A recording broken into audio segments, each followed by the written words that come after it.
Aaron Judge is a better version of Brock Lesnar.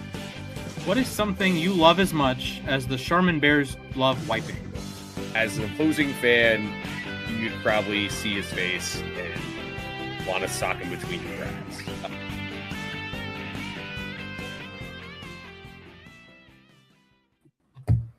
Good evening, everyone, and welcome to Losses Above Replacement, the greatest baseball podcast. Two Grace years.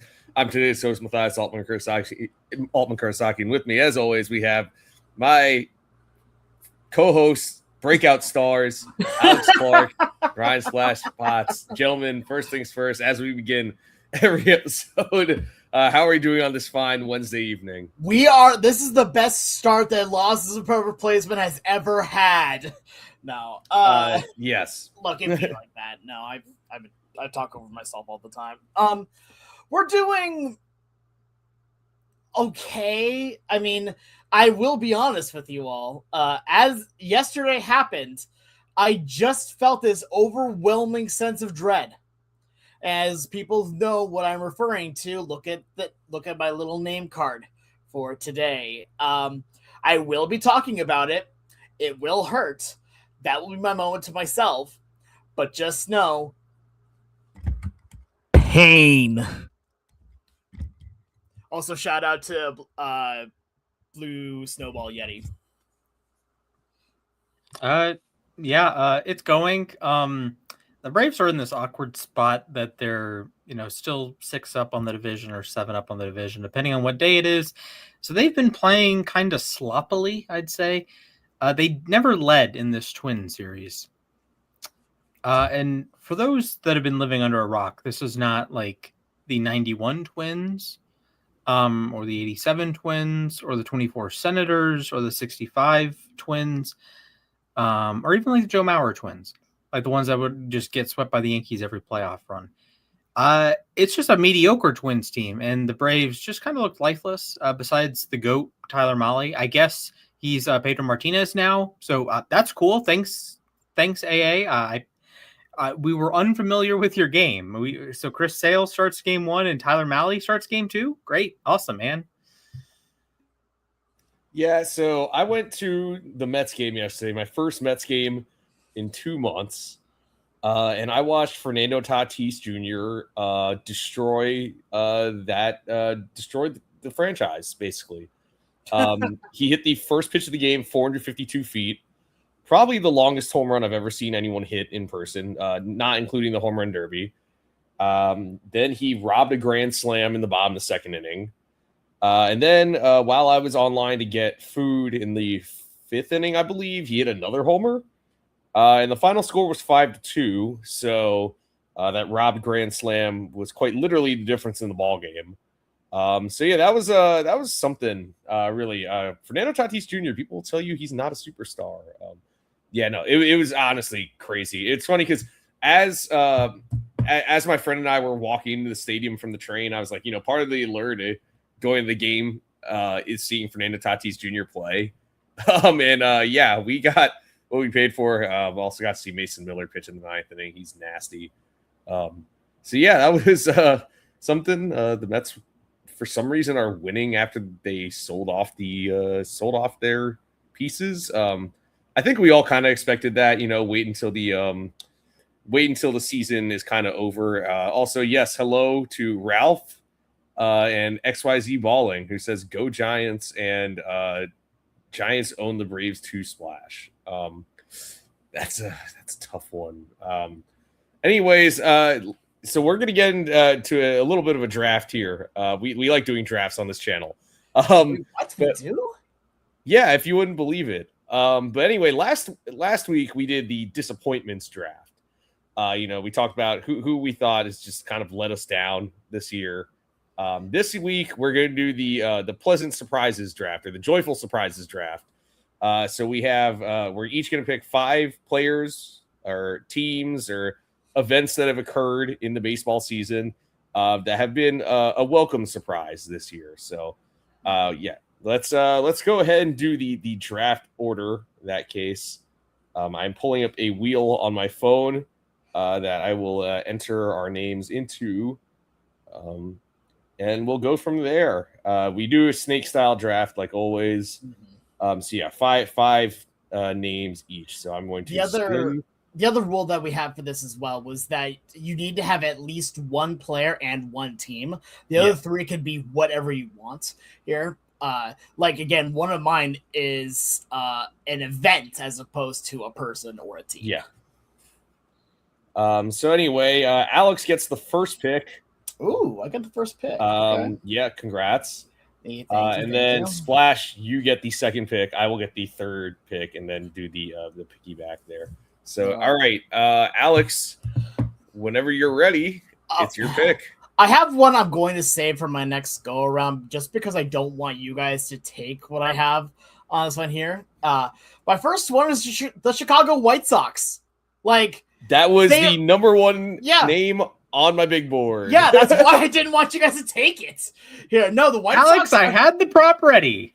I know you did, but guess what? Get it now. You can get up ready for me. Here, you can show it off for me. Bozo. No, the White Sox are honestly the best story in baseball right now. Like a team that has been legitimately 2 years ago was a complete joke. Like we're talking about how within the last 5 years, this team was the worst in not the history of baseball because the Spiders exist, but the worst in modern day baseball. Like just absolutely horrid. Now they're competing for a playoff spot and have better odds of making the playoffs right now than the Seattle Mariners do. When at the beginning of the year, the Mariners were pretty strong. Like I don't even want to say favorites, but they were pretty well, thought of potentially going to their first ever World Series. Now the White Sox are playing amazingly, and the Mariners need to kick it up a notch. So, no, the White Sox. Honestly, if you're not rooting for the White Sox right now, you don't know ball. Just being straight honest with you on this one. The only people that have like exceptions to this are like Cubs fans and other fans within the AL Central. That's it. Because at that point, then you at least have excuses. Exactly. Power of the Pope. No, I love to see it here. I absolutely love to see what the White Sox are doing. And if they make the playoffs, I hope to everything, if the Mariners do not make it, that the White Sox make the World Series, because that would be incredible to see. Alex, I am so disappointed because I was going to say the exact... you could have just copy-pasted everything you said. I would have probably mentioned the Pope one more time, mentioned the Pope night. What an inexplicable turn of events. Mm-hmm. Oh, brother. So with my first pick, I'm going to take a player that I have maligned at points. I have been a part of some of the negative, some of the criticism with this player. And I'm not saying he is the best player in baseball or anything, but I do find him to be an instructive player. And he's particularly instructive when it comes to WAR. And he was traded at the deadline, and he hasn't played particularly well with his new team. He had like a career-long hitless streak, which is ironic given he leads the majors in hits right now. That would be Mr. Luis Arraez. He's just been really great this season, and I appreciate it. And it's in a way that Ward appreciates. And Arraez is not immune to this. He, at least in terms of Baseball Reference, Ward does have a 3-win season in 2021 and a pair of 4-win seasons in 22 and 23. Now, in 24, when he hit 314 and had 200 hits, he was a 1.1 WAR because he was just slightly above average at the plate and was pretty bad at in the field at first base. But this year, he's a truly changed man. Like, yes, he still hits for a high average. That's great. He has a 121 OPS plus. That's his best since 2023. That's really good. And it's not even buoyed necessarily by like a 354 batting average, which a 354 batting average is great if you can get it. But he's actually, the ISO is okay. It's over 100. It was just 100 flat last year. It's the best it's been since ever, actually. A 116 for the season, 117 as a Giant, 113 as a Philly. And I appreciate the defensive improvements that he's made. This is more so evident in his outs above average as opposed to his DRS total. So not exactly baseball references.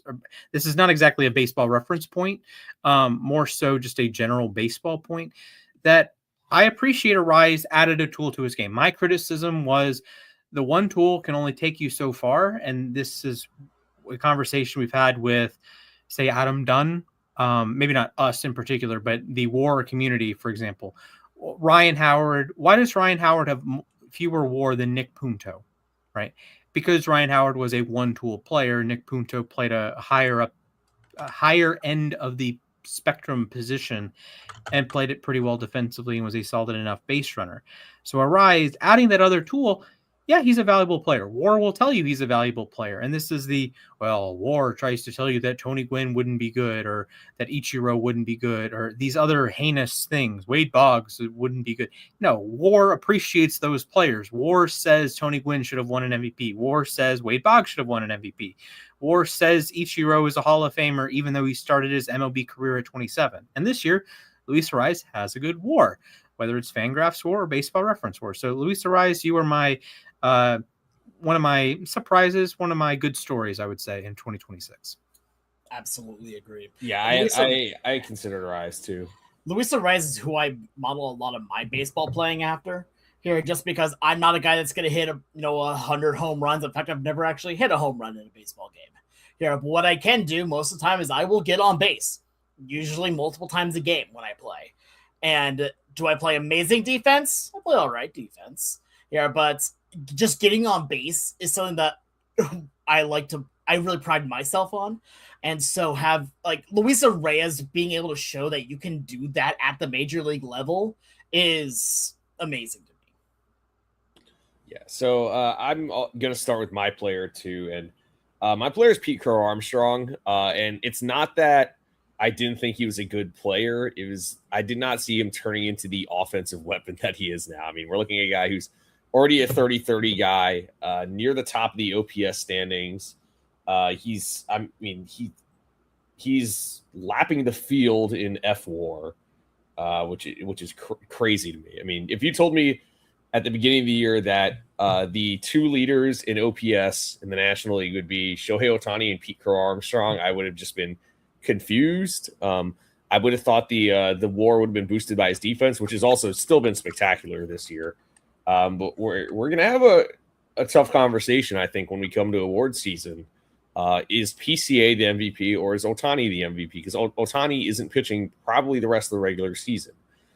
So this is, if there is a time for someone to unseat Ohtani as the MVP, it's probably now. And PCA, I think if the season ended today, there's a very, very real chance that PCA is the MVP and not Ohtani. So that's my first pick there. I think the board got a little destroyed here for a second. Yeah, oops. But yeah, so yeah, I'm not saying that I wasn't doubting PCA's abilities to impact the game, but I'm saying I didn't see this offensive evolution coming. Yeah. And then we talked about this at the beginning of the season here, that if we wanted to make the perfect outfielder, you would take PCA's first half and Julio Rodriguez second half. Right now, PCA is doing Julio Rodriguez second half and Julio Rodriguez second half. Like, he's just playing at an unreal clip.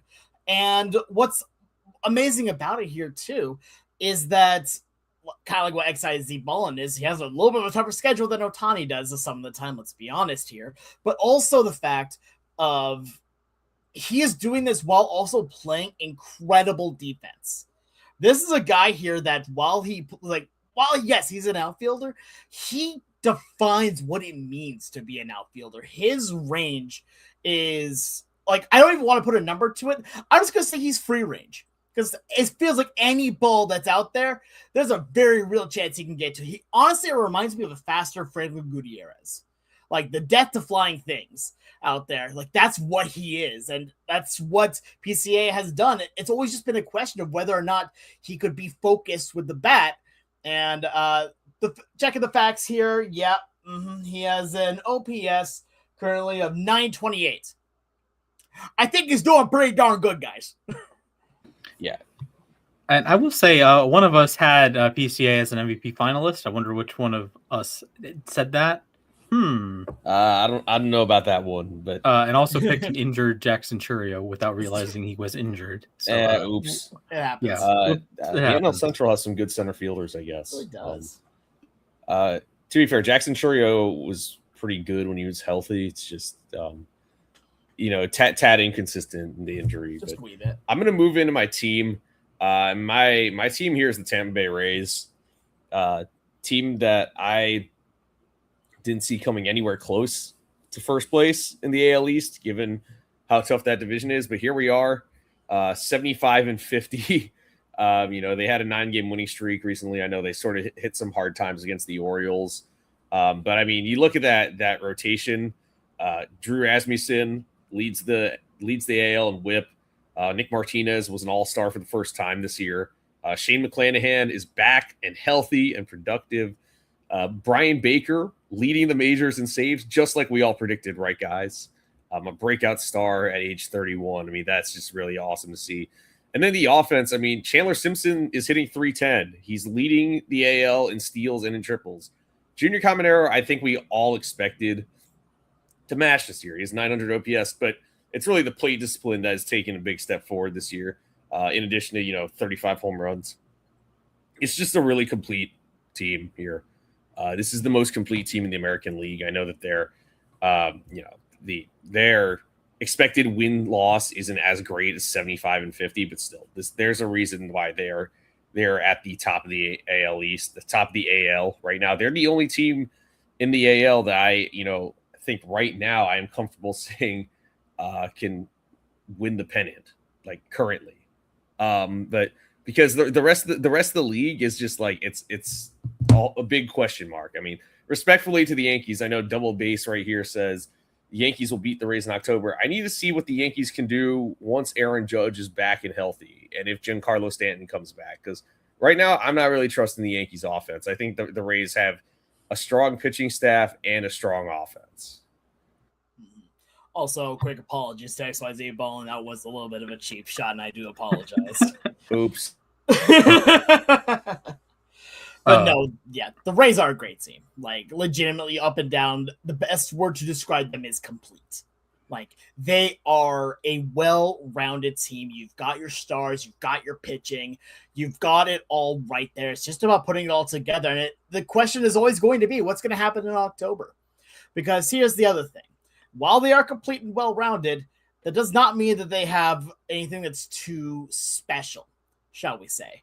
They have some special bits to them, don't get me wrong. Here, like Junior Caminero, very, very fun here. But also Chandler Simpson being the anomaly in baseball. But at the same Jason time... Tatum might rest you, buddy. But at the same time, like... when you get to October, there is an X factor that you're always going to be looking for. Do I want the Rays to make it to the World Series? Honestly, potentially. They're a lot better than some of the other ones. So I don't know. At this point right now, I like what the Rays are doing, and I think it's fun to see what they have done so far. Yeah, and I remember back in April we did a not sort of a buy or sell segment of which of these early upstart teams do we think would hold on? And I kind of tongue-in-cheek said I'm going to buy the Rays, like winning the division or keeping pace in the division. And I didn't necessarily believe that 10 toes down, but here we are. It's the middle of August, and the Rays are good at baseball. Who would have thought? That's one of the more surprising stories, Mac, and I'm glad you gave them your second pick. Fellas, I'm going to go a little off the board here. This is less a team, less a player, more just a situation. This is breakups. Well-timed breakups. Sorry, Mets. The Boston Red Sox, they're in a playoff spot. The Philadelphia Phillies, depending on what day it is, they're in a playoff spot. These are teams that they had a manager. They had a top manager. Alex Cora is one of the 5 or 8 best in the sport, regarded as such in the space. And then Rob Thompson He came in and helped guide the Phillies to a pennant his first year there, taking over for Girardi. And in his second year, they went to the NL. They were, a couple pitches away from going to the World Series again. They made the playoffs again in 24. They made the playoffs again in 25. And both teams, both Boston and Philly, had expectations, and their partner wasn't living up to expectations. So they said, all right, we had a good run. Alex Cora, we won a World Series together. Rob Thompson, we almost won a World Series together, but we need to move on. And both of them did at the right time, as opposed to the Mets, as Mac has mentioned before. But this is a positive show. This is a positive show. And you can change. The Mets have figured things out. Again, it would have been nice if they'd acted quicker. They'd probably be in a better standing right now. Okay, valid point. So yeah, so the Red Sox season hasn't gone exactly to plan, and yes, part of their they're clawing for a playoff spot, or that they're going to have a brutal task of at Yankee Stadium for your wild card series. I wonder what happened last year. So you're a little behind in that regard, but you could have been a lot worse. You could have been the Angels or the A's. You had a record as bad as them through May, and then you fire Alex Cora. That's a tough thing to do. It's tough to, it's tough to do that. Sometimes it's. I'm going to use another NFL analogy. The Packers had to move off of Brett Favre and Aaron Rodgers, right? They replaced Brett Favre. Like, Brett Favre is a Hall of Famer. He won 3 MVPs. He won a Super Bowl with the Packers. They had to replace him. They replaced him with Aaron Rodgers. It somehow worked out. You went from a Hall of Famer to another Hall of Famer. Unbelievable. Then Aaron Rodgers wins 2 MVPs, wins a Super Bowl, and you draft Jordan Love. What? And then Rodgers wins 2 more MVPs. But it's time. It's time. You move on to Jordan Love, and I'm not saying Jordan Love's a Hall of Famer or anything. I'm not going to get shot at by Bears fans. But he's pretty good. He's a top half quarterback. So sometimes it's time. The Red Sox and Phillies are shining examples of that. Sometimes it's time. Sometimes you can move on and look for the better parts of life. And you can say, thank you for our time. It was great. But I think both of us need to find something better. And maybe next year, Alex Cora is the Phillies manager or something. And it sounds like he will be, which is, I can't believe that. Whoop-de-doo. So that'd be funny. Maybe the swap would have been necessary. Who knows? Exactly. I mean, speaking of breakups here, thank you, Jorge Polanco, for everything you did for Seattle. I'm pretty glad that, we didn't pay the money for you right now. Yeah, but he has to undergo season-ending surgery. Yeah, so I do respect Jorge Polanco. I'm be very, very clear. Yeah, I wish things were going better right now, because I really want to root for him, and I know he can be good. He's the guy that I've caught my very first ever foul ball was from Jorge Polanco. Oh, wow. Yep. That was at the beginning of last year, and I still have the ball, obviously, but I have a baseball card of him that I would love for him to sign to go along with the ball. All right, Alex, you got a wrap around here. All right, we got a wrap around, and because the Mariners are currently up 7-0 in the second inning against the Brewers, I am actually going to keep both of mine in Seattle. And the first one I am doing, and I don't care if it's not on either of your guys' boards. For me, this is the biggest smile of the season. Rick Riz going into the Mariner Hall of Fame here. So as part of the whole 50th anniversary of the Mariners, you had the 50th best players here. But the highlight of it was a surprise at the very end of saying Rick Riz will be the next member of the Mariner Hall of Fame. And there was not a dry eye in the stadium. Absolutely 100% deserved. 100% deserved. And I cannot wait for that ceremony. I will be buying tickets to the ceremony as soon as I humanly can here. But for a guy that is dedicated so much to this team and to this fan base, the guy is an unbelievable human. He has his own charity. He has worked tirelessly through a lot of really bad Mariner seasons here and still has been a class act all the way through. So for that, Rick Riz, one, happy retirement, because that's coming up real soon. But I'm so happy that you will be the next member in the Mariner Hall of Fame. Yeah, and he fully deserves that. I mean, he's, like you're saying, he's been there, it feels like forever. And yeah, obviously you wish things were going better for him in his last season, just like with the Mets and Howie Rose. But I am glad that he is receiving his recognition. Absolutely. Now he just needs to win a Ford C. Frick Award. Yeah, that's a guarantee. And I think that's coming in the near future for him. I really hope so. I would love to be part of that. I would love to see that here. Also, I don't care if it's not really possible. Put him and Dave Niehaus's plaques next to each other. Like, I know there's other award winners. You want to be chronological. Put them together. It's fine. You'll make it work. You can explain it and you'll have a better story. Anyway, for my next one, like I said, keeping with Mariners here. So for my next one, the only thing I need to do is it's Dominic Canzone. Dominic Canzone has been one of the most interesting cases for me this year because after last year, people are like, okay, he's done some like good stuff, some pretty good stuff. He was starting to really show flashes, but it was just that, flashes. And he was basically a full-time DH. Like, he very rarely played the field.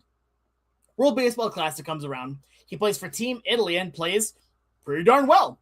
Like, all right, cool. He's doing solid. Comes into Merit Camp and he's a platoon bat.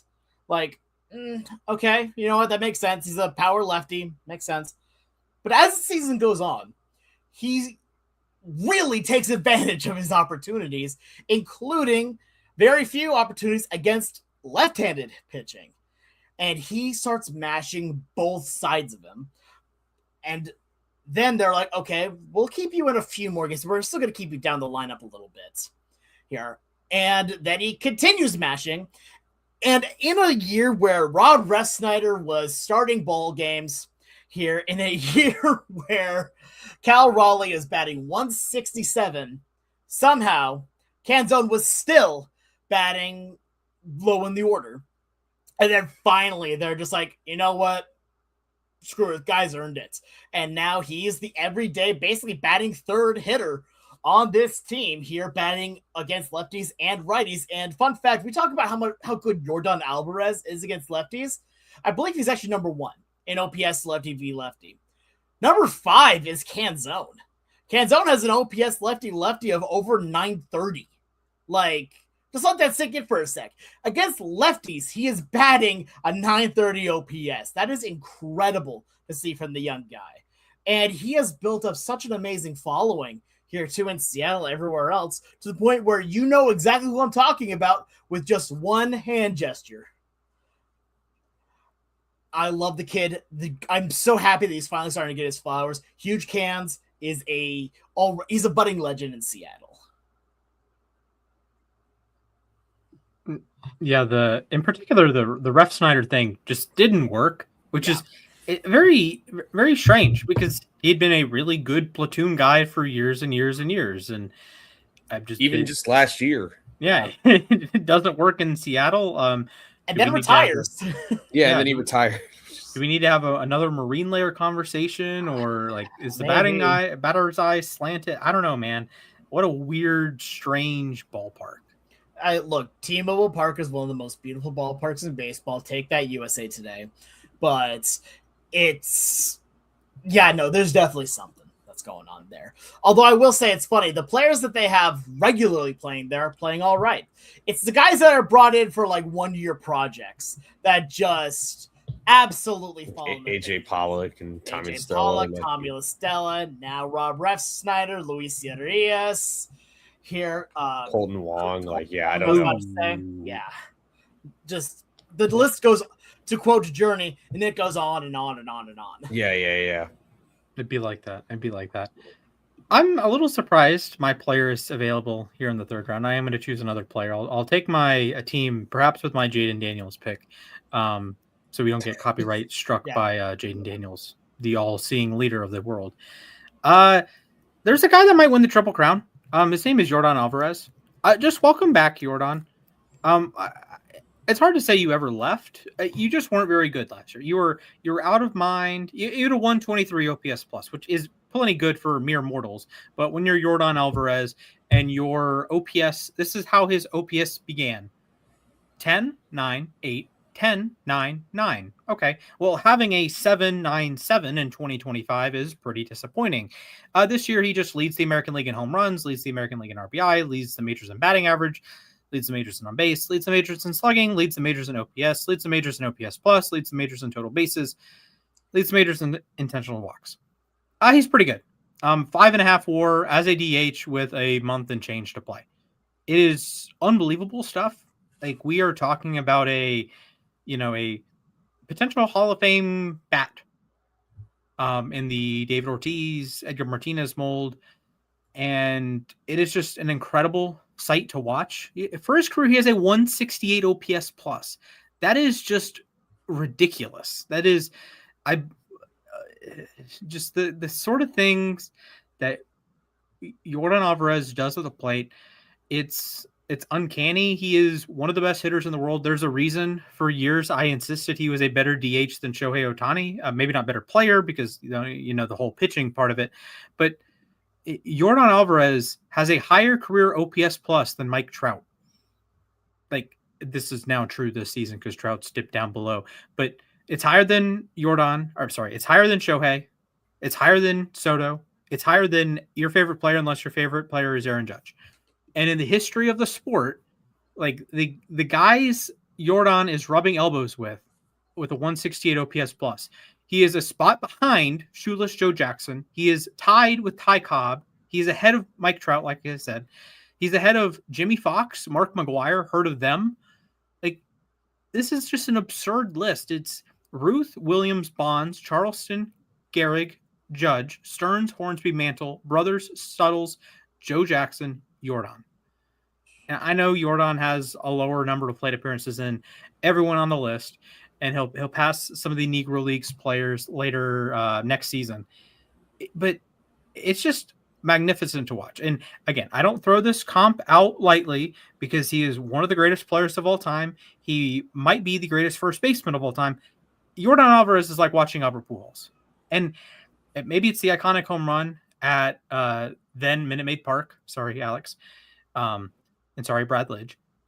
Maybe it's that. Maybe it's the power and contact ability and this unwavering, like, I will destroy you, like the epitome of the MLB Power Pros blue ability, the Intimidator. Like, Yordan steps into the batter's box. It doesn't matter if it's a lefty on the mound or a righty on the mound. It doesn't matter what the situation is. It doesn't matter if anyone's on base or not. It doesn't matter if it's the first inning and he's on, or he's at the plate, no men on, 2 outs. Right, the worst it can be, or if it's bases loaded, the highest leverage you could possibly imagine against the best pitcher in the universe. Yordan Alvarez might be the guy. He just might be that guy you choose, right? And it's great to see him back. And again, last year was a down year by his standards, not a down year in the grand scheme of baseball players. But I'm happy Yordan is back. I hope he has a serious run at the Triple Crown. Like, this is a Miguel Cabrera, Carl Yastrzemski, Mickey Mantle. Like, those are the names he would be associated with. And that's the hitting Triple Crown hasn't happened since 1937 in the National League. Now, I know Yordan's an American leaguer, so that doesn't matter, but still, it would be an absurd accomplishment. And he might win the MVP for an Astros team that, as we're recording right now, is at 500. They're leading the division, but they're at 500. So the Astros have been pretty disappointing, all things considered. They've dealt with a lot of injuries. They have dealt with some of the worst pitching I have ever seen. They called up a guy from AAA who had a 5 ERA. Now, granted, part of that is the PCL, but still. Yordan, thank you for being back, buddy. Yeah, he's been unstoppable this year, really. I don't know if people were trying to write him off after last season. I think we all knew how great he is. Just stay healthy, man. I think he can win MVP this year. If the season ended today, he is MVP, especially if the Astros are in the playoffs. He's winning the MVP. Or Alex, do you have something there? Or? I just want Yordan to get traded somewhere else, just so I can root for him more. Like, I really like Yordan Alvarez. I've said this before. I know he's an Astro. He was not part of the 2017 stuff, so he does not have any bar for me on that one. For me, it is purely just that he is this good of a ball player. I love watching him. He is the pinnacle of what some hitters can even aspire to be, it feels like. Like, the kids use a term, aura. That's what Yordan Alvarez is. He is aura defined. When he steps into the box, you brought it up, the blue ability of Intimidator. Here, that's what he is. He is that personified. Here, Yordan is just simply a different breed of human being. Just like how Brock Lesnar or Gunther or whatever are that for the WWE, Yordan Alvarez is a simply built different human being for the MLB. Yeah. To add to my Pujols comparison, Albert Pujols' first stint as a Cardinal, 2001-2011, his OPS plus 170. Now, granted, some of that's a little steroid era, so his OPS is higher than, or his raw OPS is higher than Yordan, so he's like doing extra work because he's competing against the balanced breakfast eaters club. But hey, at least he came along for a certain number 5 on the Commanders, so there's that. Yeah, so I mean, Yordan's unreal. The Astros are coming to Flushing next week. I might try to hit up a game just to see him play, or they're coming in on the next homestand. I mean, he's really just something to marvel at. But I'm going to move on. I'm going to pick another player here. I'm going with CJ Abrams. I know he was an all-star previously in 2024, but he kind of had a slow second half, so his numbers kind of went down. He had that whole issue with the staying out at the casino that one night. That wasn't a great look. 2025 was decent, but again, wasn't superstar level. This year, if you told me CJ Abrams would have 29 homers and 91 RBIs, I'd be like, wow, that's a crazy breakout season. The crazy thing is it's August 19th and he has those numbers. He's second in the major leagues in RBIs behind Alec Burleson, 29 homers, and he still has 24 steals and 24 doubles. We're looking at a guy who will probably be 30-30-30. Heck, he could even get above 30 in some of those categories. His OPS is over 800. It's 887, so it's up near 900. He batted cleanup for most of the year before James Wood got hurt. So I could really say, like, the whole Nationals offense has surprised me because I didn't expect them to lead the majors and runs scored. But really, I think Abrams has spearheaded this. Really just something to marvel at. I'm glad the Nationals have decided he will start transitioning to second base because I think that will help him greatly. For a guy who's super fast and athletic, he's not very good at shortstop. And then if you guys don't mind, I'm just going to roll into my next surprise, and I'm going to pick an event here. Or what, Splash? Okay, great. My event is the Home Run Derby. I was skeptical about this format, straight up. It produced a great event. Okay, I was wrong. That was an awesome derby to watch. Some of the most fun I've had watching it. And I think this is good. This is not a bad format at all. It kind of reminds me of the outs system. Kind of wish it was still outs, but this is probably the second best option. And I'm curious to see if they keep it going forward. Yeah, I loved the Derby this year. It was so much fun to watch here. And I do like that they at least... I'm glad they got rid of the timer. Like, the timer, I think we can all kind of agree was just... It didn't feel right, you know? Plus, also having guys get absolutely exhausted, gassed after one round, and then the finals is just watching two guys pushing through exhaustion is not that fun. Yeah, and I'll speak to Abrams. You know, the Nationals, their rebuild, the post-Soto rebuild, has had its stops and starts. You've had, James Wood, CJ Abrams at times, Luis Garcia before they traded him. But Abrams has really enjoyed a great season. And like you said, he's moving to second base. Hopefully he'll be better defensively there. And that opens up shortstop for their prospects moving forward. So maybe you have the next great Nationals team, a really great Nationals team. They're pretty solid. They had been pretty solid this year. They've fallen off in recent weeks, but like they have like one of the best offenses in baseball, and Abrams is a big reason why. And Nasim Nunez leads the majors in steals. James Wood leads the majors in runs with 100 already, which is ridiculous. Walks, on base. He's on the IL, and he's still leading in by considerable margin. Yeah, exactly. He was, without going on the IL, he would have been right there with like Bagwell for runs scored and Ronald a couple years ago, runs scored, Otani a couple years ago and runs scored. So it's just been a really impressive national season, undone by pitching, unfortunately. But yeah, no qualms with that pick. Yeah. All right. So Splash, go ahead with your fourth pick. I'm going to do another more topic. This is the 2024 draft class, just as a whole. I'll read through some names in the first round because it is quite the list. There's Nick Kurtz, who I know hasn't had the best of seasons this year, but it's still Nick Kurtz. He's still a great player, and this year he does have a 141 OPS plus. That's still pretty good. Nothing to scoff at there. Connor Griffin, welcome to the show.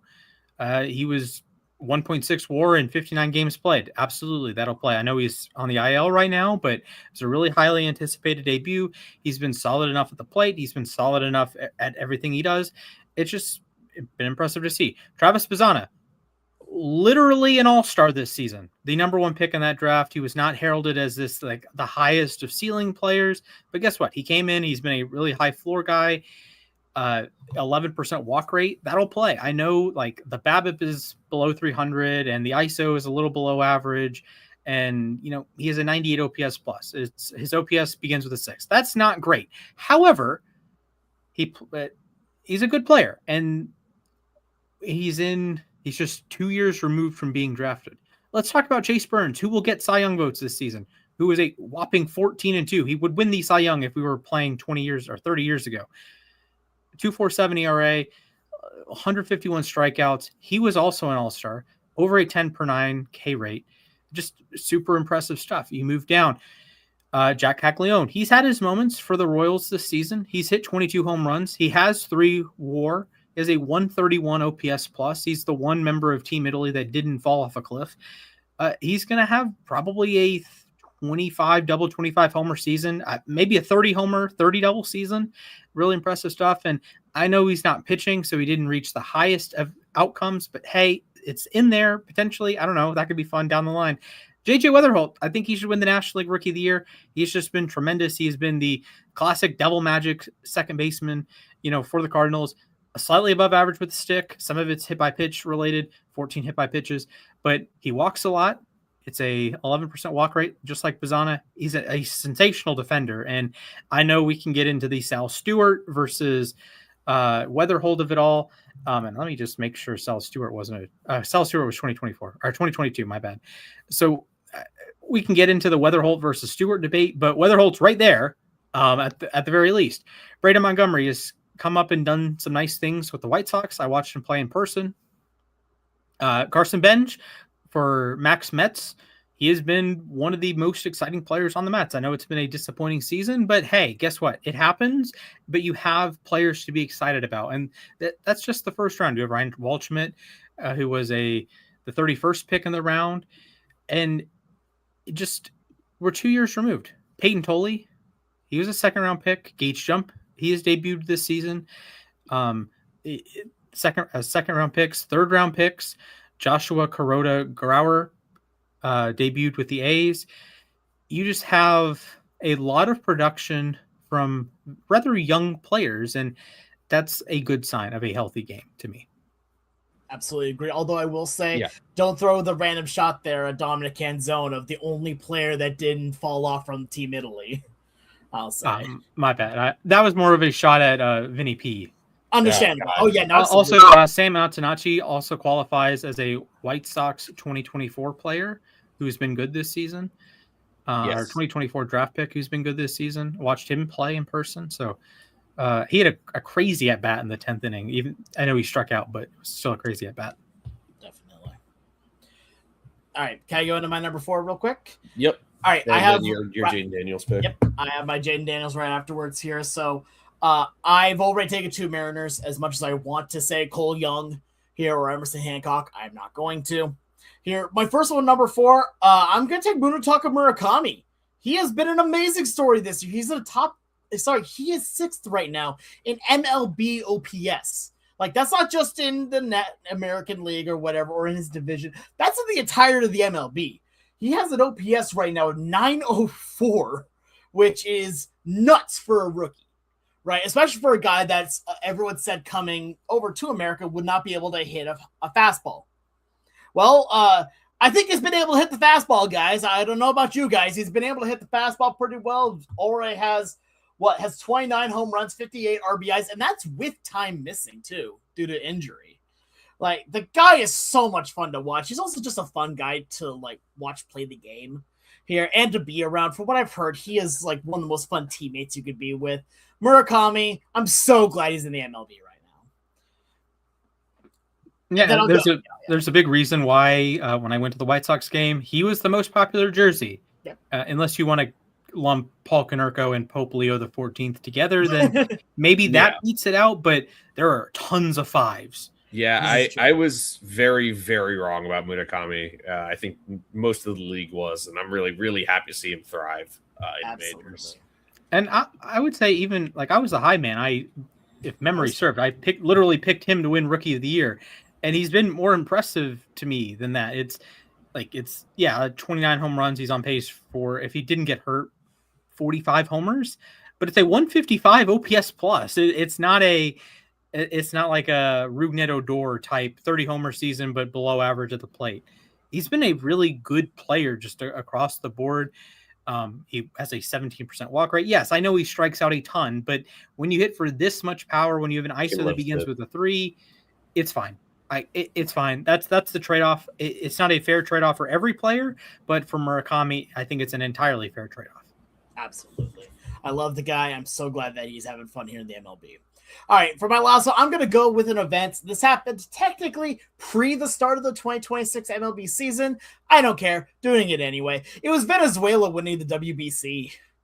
That was so much fun. That team had that was a vibes team. If you've ever seen one, that was a vibes team that had fun. They beat Team USA there, and it was such a fun game. The entire tournament was so much fun to watch here. But Team Venezuela, I think, absolutely deserved it. And as much as, I am an American, I very much enjoyed watching Team Venezuela. Yeah, and that was, I mean, you were thinking about all the teams that people thought could win it all, and I didn't hear a lot of people picking Venezuela. And it was obviously the U.S., Dominican Republic, Puerto Rico, Japan, the usual suspects. Venezuela is a great baseball nation. They got their first championship. And to your point about the vibes, they did have Gino Suarez on that team. So Gino! And he got the game-winning hit in the championship game. So maybe there's something to that. Legit, I know Gino's not done amazing this year in the MLB. He's struggled this year. I don't care. Bring him as a coach for Seattle or something. The man is vibes personified, and he is absolutely a beautiful human being. Yeah, and shout out to Ronald, shout out to Luis Rai, shout out to World Baseball Classic MVP Michael Garcia. Mm-hmm. Those guys, well, besides Rai, Ronald and Michael haven't had like the best of seasons, but they'll never forget the Venezuela run. Like, that's just awesome for them. Fellas, I do need a referee decision here. Does breakups satisfy the team requirement for me, or do you wish me to choose an individual team? I would say an individual team is needed. Okay. For this. I think so. Okay. But I like your ideas that you've had for the concepts. I like those. Okay. Yeah. So with all due respect to Chris Sale, I guess he's going to be barbecue chicken by the Brewers on Friday. Everyone doubts the Brewers. It's similar to the Rays. They doubt the Brewers. And then it's August 19th. And guess who has the best record in baseball? Yeah, it's that team. They play in Milwaukee. They have a .619 winning percentage. Once again, the Milwaukee Brewers, they are inevitable. Are they going to lose in the playoffs? Yeah, probably, but that's just kind of how the playoffs go. It just another impressive Brewers season. Jake Bauers is their best hitter. Yep. Just to sign me up for that. Bryce Turang is going to have a 30-double, 20-homer season. All right, man. Sure thing. David Hamilton got out of Boston. He's going to have 2 WAR this year. Joey Ortiz is going to have 2 WAR getting out of Baltimore. Christian Yelich injured, bad year, doesn't matter. Negative WAR doesn't matter. They're still the best team in baseball. Andrew Vaughn, he's been great again. Gary Sanchez is a 124 OPS plus. This is it happens every year. Every year they can't keep getting away with it. Oh yeah, and they just have the best pitcher in the universe, Jacob Mizorowski. Yeah, he leads the majors in ERA. He threw a shutout once. That was pretty dope against Philly. He was nearing Spencer Strider's strikeout records, which is just like the holy grail of pitching in the modern era. A 238 ERA plus, that would look no different on a Pedro Martinez baseball reference page. A 214 FIP, a whip. So let me contextualize his whip. If he pitched 4 innings and allowed 3 walks plus hits, his whip would go up. It's a 748.748. Preposterous. He leads the majors in hits per 9. He leads the majors in strikeouts per 9. He leads the majors in strikeout to walk rate. This is just unbelievable. Miz could have been, like, if we extended it to 10, I think he would have been in my next round of picks. He and Chris Sale, frankly. Kyle Harrison gets out of Boston. He has a sub-3 ERA thanks to some scoring changes. I'll be polite there. But he's been terrific. Shane Drohan, he's been terrific with a above 100 ERA plus. Logan Henderson, he's been terrific. It's just absurd. You kicked Devin Williams out of town 2 years ago. You trade him. You get really nothing in terms of Nestor Cortez. Trevor McGill, he's been a great closer. 171 ERA plus. He has 22 saves this season. Aaron Ashby has 13 wins as a reliever. Like, what? Chad Patrick, he's been great. Abner Uribe, crotch chops and all, has been terrific. 6 saves, a 204 ERA plus. This is even without Brandon Woodruff, who has been in and out of the lineup with injury. He's only made 9 starts. It's just every year with the Brewers. And on one hand, we should come to expect it. But on the other hand, it's still impressive nonetheless. The power of friendship prevails. Yeah, and I'll be straight up. I'm going to go right into my last pick. Jacob Mizorowski was on my board, so I'm taking him here. Look, we knew the talent he possessed. We saw it last year, but we also saw his arm kind of tire. The Brewers even moved him to the bullpen during the playoffs. And I honestly wondered maybe they would sort of try to keep him in the bullpen at some point this year. But he is lapping the field in the Cy Young race in the National League, leading the majors in ERA, in strikeouts.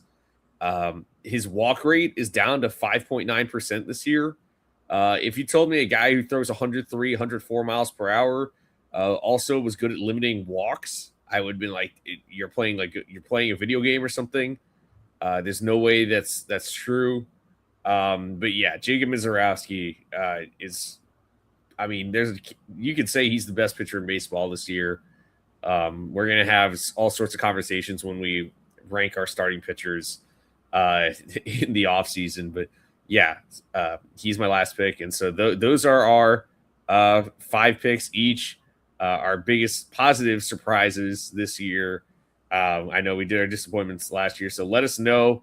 You can drop a comment right here. You can drop a comment on our YouTube page. Let us know on Twitter at LAR_baseball. Did we miss anyone? Do you agree? Do you disagree with our takes? But yeah, so that was our positive surprises draft.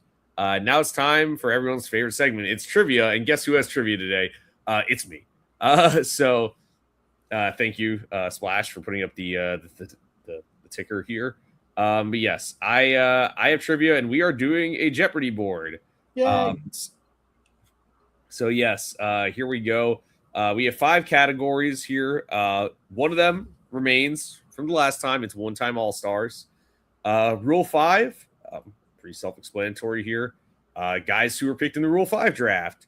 International Buffet. If you don't know what that is, that's a restaurant on Long Island. It's basically it's all going to be about players who were not born in the U.S. Cover athletes. These guys were all cover athletes of baseball video games, and an MVP too. They at some point finished runner-up in MVP voting during their career. So do we have any questions, guys? Are we going to be buzzing in, or yes, if you we're going to be buzzing in? Okay. We're doing Jeopardy style. Jeopardy style, okay. And does that include who is or what is? Yes. Nice. What is communism? It's like what? It's like what is the meaning of life? Yeah. So, okay, I need you guys each to tell me a number between 1 and 30. This is how we're gonna decide who goes 24. I'm gonna go with 21. first. The correct answer was 13. So Splash will go, or not Splash. Splash will pick the first category. So, where are we going? What are our buzzers? By the way, we should establish. Yeah, come up with a buzzer sound. Wii U. Okay, great. All right. All right, Splash. Where are we going? I would like MVP 2 for 400, please. 400. Okay, we're going big. All right. Clue hit 473 homers, but fell off the Hall of Fame ballot immediately. Wii U. All right, who we got? Who is Carlos Delgado? Correct. Carlos Delgado, my man, got extremely disrespected by the voters. So you're on the board with 400. You control the board. We'll go MVP 2 for 300, please. Okay, here we go. Elite shortstop, beloved by Bostonians. Wii U. All right, Splash. Who is Nomar Garcia Parra? Correct. I was trying to fit a Boston accent joke into the question, but I couldn't really come up with the phrasing. So this is what I came up with. So Splash is off to a hot start here. Where are we going now? We'll do MVP 2 for 200. All right, for 200. 3,000 hits, 5 World Series rings, no MVP. Wii U. Boy, what do we got, Splash? Who is Derek Jeter? Number 2, Derek Jeter. So Splash is cleaning up here. All right. He's got the first 3. All right, where are we going? We'll do MVP 2 for 100. For 100. All right. Still hasn't touched home. Wii U. Yes. Wii U. Give me the answer, Splash. Who is 2007 Matt Holliday? That is correct. It is Matt Holliday. Honestly, him or David Wright should have won MVP that year. I stand by it. Triple J, right. but okay. I was really hoping number 1 was gonna be like Cal Raleigh or something, but hey, right. I guess it could be the 500. it could be. It very All well right, could be. You Splash. want to find out? Yeah, let's do MVP 2 for 500. All right. The first Red Sox player to record a 30-30 season. Oh my God. And if we get it wrong, we do lose those points, correct? Correct. Okay, cool. Buzz. All right. Is this Jim Rice? It is not Jim Rice. Darn. Wii U. Yeah. Who is Jacoby Ellsbury? That's correct. It is Jacoby Ellsbury. Splash cleaned up the entire category there. If you wouldn't believe it, 2011 Jacoby Ellsbury was the first Red Sox to have a 30-30 season. That is mind-boggling. I remember hearing that stat and thinking it was fake. But it is true. All right. The Red Sox are kind of like the Chicago Bears passing yards. Like steals in Red Sox history, it's a lot lower than you'd expect for a team that's been around since 1901. Also, I do want to, for the sake of completeness, Jim Rice did win MVP in 1978, Alex. Oh, okay. I did not know if he actually won an MVP or not. So. Yeah. Okay. Yep. All right. Splash, where are we going? We'll do cover athletes for 300. All right. MLB Slugfest 2003. Oh my gosh, I feel like I know. I can see like. Mac, you need your own buzzer for like the beep beep beep. The what? You need your own like timer buzzer. Okay. You know, I'm gonna buzz in. All right. Here, I'm probably wrong with this, but Torrey Hunter. It is not Torrey Hunter. Okay. Splash. Nope. All right. Great. The correct answer was Alex Rodriguez. Oh. Okay. Okay. Definitely right. not the cover I was I'm not gonna lie. After I did that, I realized it probably should have been harder than the 300. But Fair enough. Boy. All Okay. right, where are we going? Splash. We'll do Rule 5 for 300. Rule 5 for 300. Power hitting second baseman with very short arms. Wii U? Why am I doing the Wii U? It's a buzz. Okay, Buzz. I don't think he's a Rule 5, but Altuve? It is not Jose Altuve. Okay. Splash. I'm gonna pass on this one. Listen, if I can't be the best, I sure as heck can be the worst. I'm a little surprised Splash is passing here because he played for his team. It's Dan Ugla. Okay. He was a Oh, Rule 5 pick by the Marlins. Okay. Very briefly, was one of the best power hitters in baseball. Okay. Arguably one of the- Power Pros legend. See, I jumped to Jeff Kent. I didn't think he was a Rule 5 pick, and obviously, like Ozzy wasn't a Rule 5 pick, but he would qualify as power hitter, and I would imagine his arms are shorter than the average bear. Yeah, probably. We'll do Rule 5 for 200. All right, 200. Two-time Cy Young Award winner in Minnesota. Probably should have 3. Wee. All right. Who is Johan Santana? That is correct. Johan Santana was a Rule 5 pick, if you wouldn't believe it. I knew it was Johan. I just, for some reason, the only name that kept coming to my mind was Joe Nathan. And, like, I know it wasn't Nathan. And I'm like, I know it's Santana. Why is Nathan the only name that's coming to my head? Who is Carlos Santana? One of my favorite boys. Yeah, the guitar player. Exactly. All right, Splash. Where are we going? We'll do Rule 5 for 400, please. 400. The Flying Hawaiian. Oh, Buzz! Wait. Oh, crap. Yep. No. Shane Victorino? Who's Shane Victorino? Correct. Shane There Victorino. Yeah, I got it. That's right. Oops, hang on. Of course, the one answer that I have that I get. But yes, Shane Victorino is correct. I was like, I buzzed out of instinct on that one. Well, Alex, you control the board. Where are we Hey, going? let's go to cover athletes for 5. All right. MLB The Show. MLB Buzz. 13 The Show, but Canada edition. Buzz, that is Josh Donaldson. It is not Josh Donaldson. What? It is Oh. Brett Morey. I Wait, you didn't get- wasn't going to guess. Okay. MLB yeah, 13, no, he was yeah. Josh Donaldson was still on the A's. Oh, right. Yeah. Okay. I knew that they. Yeah. Okay. Fair enough. All right. Well, if Splash didn't buzz in, that's partially my fault. Alex, I'm going to give you the board still. Yeah. Okay. Cool. 400 cover athletes. All right. The Bigs. Wait. Oh crap. I know the one for the Bigs 2. What is it for the Bigs 1? Oh no. I love this game. Why can I not remember it? I'll just say it right now because the Bigs 2 is Prince Fielder. But Bigs 1. I got nothing. Bad podcasting on my end, but I got nothing. I didn't buzz, but I guess I'll guess just for the buzz. I'll say Alex Rodriguez again. It is not Alex Rodriguez. It is Albert Pujols. Oh my gosh, yes. I can see the cover now. Yeah. My face is melting. Well, Splash again didn't buzz in, so Alex, I'm going to let you control the board still. All right, cover 2. Just Cover like 2. Football. MVP Baseball 2005. Oh, buzz. Yep. That's Manny Ramirez. Correct. It is Manny Ramirez. All right. You still control the board. All right, cover 1. Wait. I do have a rule. The loser has to do 1,933 streams of MLB Power Pros trying to throw a perfect game with Roy Oswalt. Oh, great. That's a great idea. To be fair, though, the problem is I'm not going to need that long. Okay. All right, cover All right. athletes for 1. Cover athletes for 1. MLB 06, the show. The first MLB The Show game. Buzz, is this Joe Mauer? It is not Joe Mauer.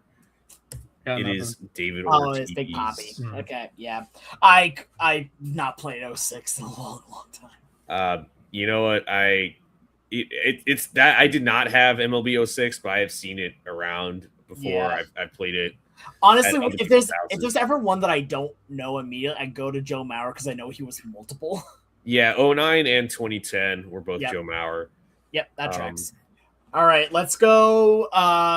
Let's go one-time All-Stars for 3. For what? For 3. For 3. Boston outfielder with a great arm and an ALCS MVP to his name. Wee All right. Splash. Who is Jackie Bradley Jr.? Is correct. It is Jackie Bradley Okay. Jr. That's good because I did not say the right answer to that. Syracuse Mets legend. Also a legend for the Indianapolis Clowns of the Banana League. Yes, that's correct. First overall pick. Yes. Splash, you have the board now. We'll do international buffet for 400, please. 400. 2004 NL Rookie of the Year, but he's banned from New York now. Oh my gosh. Oh, goodness gracious. I don't know.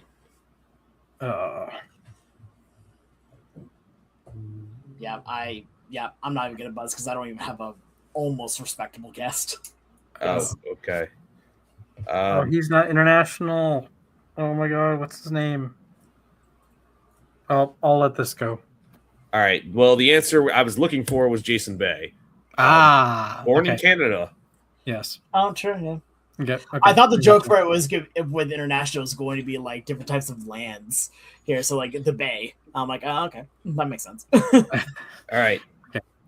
We'll do international for 5. For 5? Yes. All right. Surprising winner of the 2006 AL MVP. Wii U. Yep. Who is Justin Morneau, please? That's correct. Justin Morneau. He's Canadian. Yeah. International for 3, please. All right. International for 3. The greatest Aussie to play in MLB. What's his name? Limited number of Aussies. So, yeah, there's not many. This one has risen above the rest in a number of categories. I'll pass. Yeah, Pass. I don't know either. All right, it's Liam Hendricks. Okay. Oh, right. I keep Okay. forgetting.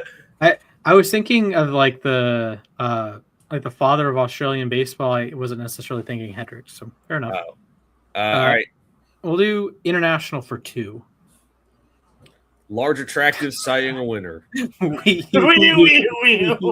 Okay, Splash, what do you got? Who is Bartolo Colon? Yes, he's also the winningest Dominican baseball player of all time.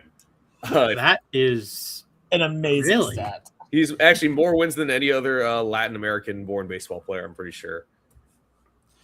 Oh, man, Wait, I wanted that what? one.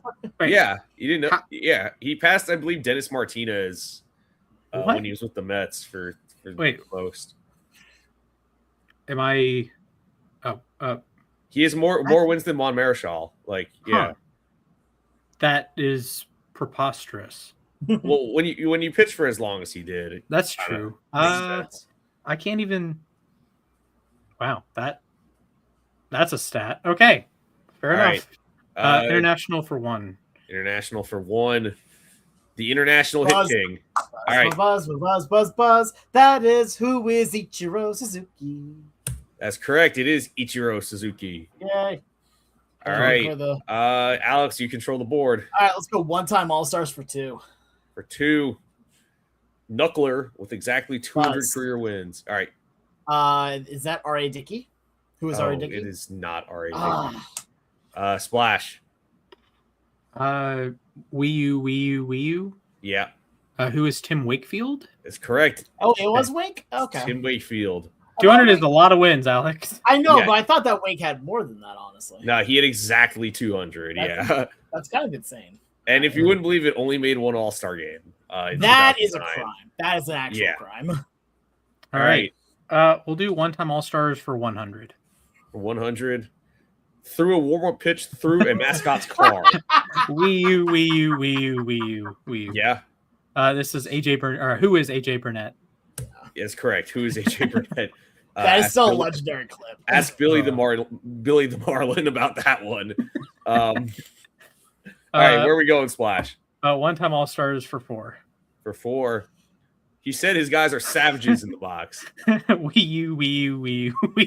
Yes, Splash. Who is Aaron Boone? That's correct. It is Aaron Boone. He actually made the All-Star game, then got traded to the Yankees.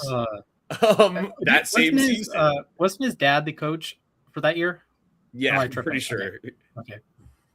That would be Alright. pretty cool. I'll do one-time All-Stars for 500. All right. Safeco used to display a Will Smith inspired saying when this hurler entered games. I was hoping maybe Alex would know this. No, I'm trying to think of the Will Smith thing because that's what would give it to me. I have no idea what the Will Smith inspired saying is. Oh God, I'm not sure if yeah. I'll buzz here. Yeah. I don't know this for sure, but I'm gonna say Freddie Garcia. It is not Freddie Garcia. I'll pass here. What's the right. Okay, I'll tell you what. Before you okay, Shiggy. It's Shigetoshi Hasagawa. Yeah, getting Shiggy with it. No, Shiggy with it. Okay, I was thinking like Fresh Prince something. Yeah. Honestly, I don't know why, but I just kept thinking of like what was it, like iRobot or something like that. I'm like, that too. Okay. Or slapping Chris Rock. All right, so we only have two questions left. Splash, where do you want to go? Rule 5 for 100. All right. The only Rule 5 pick to reach 3,000 hits, and he has a bridge named after him in the Steel City. Wii U. Yeah. Who is Roberto Clemente? Correct. Roberto Clemente was the first ever Rule 5 pick. Wow. The Dodgers or the big dum-dums? Yeah, honestly, shout out to the Dodgers for trying to hide him in Montreal. That was never going to work. Like, he would literally be the best position player in the history of the Dodgers. And like I said earlier with the Red Sox, like the 1901 bit, the Dodgers have been around since the 1800s. Yeah. Like, what? Okay. All right, so we have one remaining question. Rule 5 for 500, a 2026 breakout star who has played for both Florida teams this year. Wii U. All right, Splash, close us out. Who is Liam Hicks? That's correct. Liam Hicks. Splash with a dominant victory. There's no final Jeopardy. I wouldn't even get to play it. But... that's the thing is that I would have had a final Jeopardy for you guys, but I think in the interest of time and all that, I will not do a final Jeopardy. I mean, to be fair though, my wager for this one would have just been the entire 2026 career of Rob Schneider. My bid is 2,969 points. Nice. Okay. GG's. Splash, congrats again.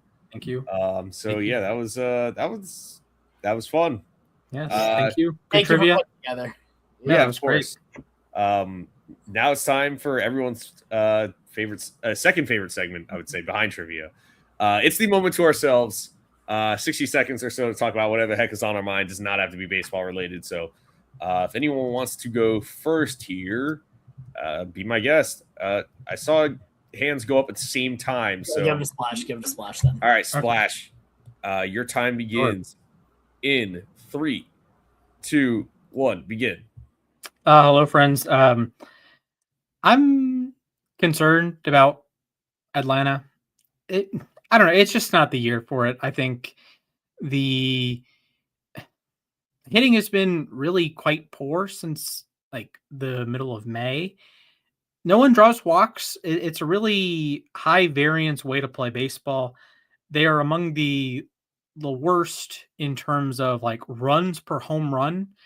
So when they hit home runs, it's a lot of solo home runs and the occasional like 2-run homer. Matt Olson had a 3-run homer the other day.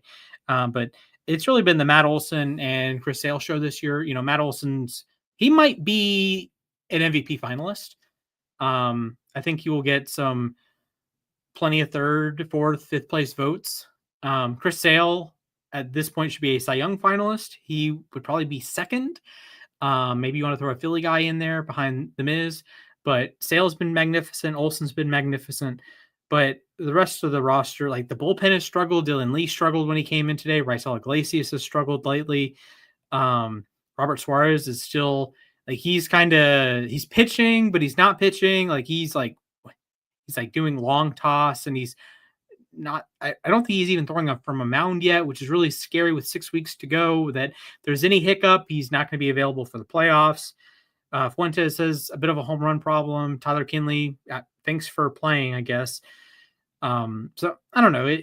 It's just one of those years that it's It's a good Braves team, but they've been scuffling of late. And yeah, part of that is August, and part of that is, you're not living and dying by every game.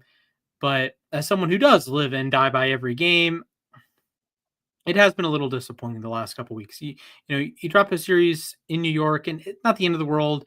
You come back, you do take 2 out of 3 against the Mets, but you lose the season series to the Mets, which is its own, like, what are we doing? You get dunked on by the Diamondbacks. You get dunked on by the Twins. You get swept by the Twins. The Twins are only the second team to sweep the Braves all season. The White Sox have a chance to do that tomorrow. Like the Braves had this weird. They have 3 games in Minnesota. Then they have 1 game at the White Sox as a continuation of a series earlier in the year. Then they play 2 games in Milwaukee. Then they go to Williamsport to play Milwaukee again. They come home. They play the Dodgers next Tuesday, Wednesday, Thursday. So just a brutal stretch. If there's any time to blow a top 2 seed, it would be right now, playing both Milwaukee and the Dodgers, back-to-back series. So, hopefully, I'm hoping for the best. It's kind of, giving me flashbacks to a previous generation of Splash that was a Boston Braves fan. It's spawn insane and pray for rain. Right now, it's sail or else we fail, basically. And even if sail starts, it's a balk or it's no run support. It's something goofy, and he's going to have like a 16-14 record with a 2 ERA. Preposterous stuff. Yeah, I'll be honest. I think the Braves might be good enough to win the NL East, but let's be real.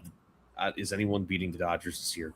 I wouldn't be surprised if someone beat the Dodgers. I mean, but it's contingent on the Dodgers being the 3 seed, which the Braves have a role in that. Yeah. Could the Phillies go in and beat the Dodgers? Like, just get a Sanchez and Wheeler start? I don't know, man. I don't know about that one. I mean, we thought maybe the Reds could beat them last year, and they made them look like a bunch of little leaguers. Well, okay. There's a level of class between the Reds and the Phillies. I'll say that is true. And the Phillies, I will say that if the season beat them last year. If the season ended right now, Olsen would be my MVP 3, and Sale would be my Cy Young 2. Mm-hmm. So they definitely do have 2 guys to really hold on to this year. But yeah, to your point, it's been kind of like a weird year where like some of the National League is underperforming, especially in their division. Mm-hmm. And they're winning the division, but it doesn't feel like they've really like blown everyone away this year. Yep. All right, Alex. Yeah, I'm ready to go. Yep. Count me down. Your time begins in 3, 2, 1, go. All right, I'm talking about 22-0. I don't want to talk about it. I really don't. But this is where we're at right now. Also, I just want to point out, this is something that people outside of the Mariner organization will not know on this. For the people that are season ticket members, or at least flex members like I am, yesterday was also the day that you signed up for your postseason seats. And at 3 p.m. is when I purchased the 2 postseason partial strips that I was able to get via my standing. A mere few hours later, the Seattle Mariners proceeded to have the worst loss in franchise history. And I don't mean the worst loss as in like that one's really going to sting, or let's say the ALCS, Game 7 last year. That one hurt on an emotional level. I'm talking about on a statistic level. You guys lost 22-0. It's embarrassing to get double digits, to get beaten by 10 runs. Get beaten by 20. That is nuts. That is unacceptable, honestly. And I know baseball's a hard game, and baseball itself is a hard sport. I get that here. But what happened? Like, seriously, what happened here? I'm not saying I could do better. In no way, shape, or form could I. I am not saying, hey, Splash. Come on, dude. Thank you. I don't know. This time it just feels bad. Here, it just feels bad because at this point, not only did you lose by 20 runs, you also had Julio having legitimately a little leaguer moment. Here, him throwing the ball into the stands with 2 outs. I understand we're all allowed goof ups. I think that people are being too harsh on him for it, obviously. And I would rather it be in that game than I would in like the ALDS, right? But at the same time, what it's showing is a team right now that is so unfocused, that is not feeling what you need to have happen here. But at the same time, it comes both from the players and from Dan here, as well as from upper management. Something has to change. I don't know what it is. I do have my problems with Dan, but I also don't think that Dan is the ultimate problem here. I don't think that Cal is the ultimate problem. I don't think that Naylor is, nor Cal. Honestly, I don't even feel like Dipoto is the main issue here. There's another issue that, let's be honest here, the only position you can't fire is the owner. But at the same time here, you take a look at this team. This is nearly the same team that last year was 7 outs away from making a World Series. 7 outs away from making the World Series. And this year, on August 18th, you lost 22-0. You didn't just get shut out. You didn't just give up a lot of runs. You did both in the same game. I'm not going to say that anything needs to change right now because that's not how it works. I want to just write it off as nothing. Just write it off as being, okay, it happens. When they can win some games and win some games consecutively, then we'll write it off. Yeah, and I mean, my friend and I were at the Mets game yesterday, and the scoreboard, every time we looked up, they had the out of town scoreboard up there, and we were just kind of confused. I was saying my brother, it reminds me of the 2021 Mets when things started spiraling that summer. And you go from a team that looked like they were in playoff contention to spiraling and being under 500, and but then again, just like the 2021 Mets, you have a soft portion of your schedule coming up. You could save it. At the same time, you don't want to let it get away like they did. So, anyways, can someone I do want to give the background for the Seahawks comment. It's a Georgia Tech over Cumberland College. I definitely know. I understood. It was also just like, come on, while I'm talking. Okay, fair enough. Anyway, can someone count me down? Yeah, your time begins in 3, 2, 1, begin. Yeah, I mean, I'll talk about the Mets. I mean, they look like they have renewed life. Like, I don't know how to describe it.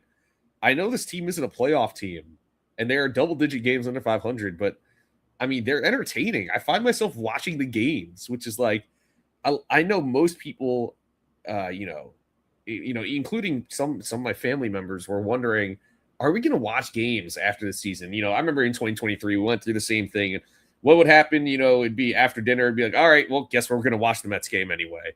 I find myself genuinely being curious about the games, not necessarily caring about the wins and the losses, but it's weird. It's a weird feeling. Like Kodai Senga is the closer now.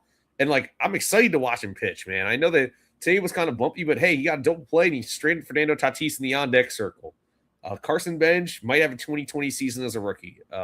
Nolan McLean is having a great rookie season. First full season, he's adjusted really nicely from some early struggles. I know AJ Ewing is going through a little bit of a slump offensively, but providing value on the defense, the speed. Jared Young has been a great surprise. I almost picked him in our draft today. So yeah, really, despite not being a very good team overall, they won 5-6 on this homestand. They swept the Nationals. They took 2 of 3 from the Padres. They won 4 of 6 from the Padres overall this season. The team that is in a playoff spot or in the playoff race. It really just they surprised me a lot. It's really weird saying that about a team that's below 500, but I'm honestly impressed. I'm impressed with the fan base. They keep showing up. Last night's game was pretty full. They drew 35, almost 36,000 on a Tuesday night with a team that's 12 games below 500. So, I'm curious to see what happens the last 6 weeks. I know they're not making the playoffs or anything, but they've been admittedly fun to watch. And I'll keep tuning in then, and hopefully we have a season next year because I want to keep watching. Notice none of us picked the 2027 season for our biggest sources of happiness. Well, we'll get there when we get there. Hopefully, we have one. Hopefully. And yeah, who knows what will happen after that. But anyways, thank you all for tuning in today. Like I said earlier, if you disagreed with our draft today, let us know. You can let us know on Twitter at LAR_baseball. And then tell all of us individually. Follow Alex at the Sports Guy 242. Follow Splash at Mr. Splashman 19. Follow myself at Mathias_A_K. Subscribe to us on YouTube. Also, keep drinking Gatorade because I like Gatorade too. Also, drink water. Drink water, yes. My water glass is currently empty because I drank all of it during the show. But yeah, if you listen to us on Spotify or Apple Podcasts, follow us, leave us a 5-star review. Like I said, subscribe to us on YouTube, smash that like button. But for all of you who tuned in today, thank you all for listening. Stay safe, and I hope to see you all real soon. Thank you. Go crazy, folks!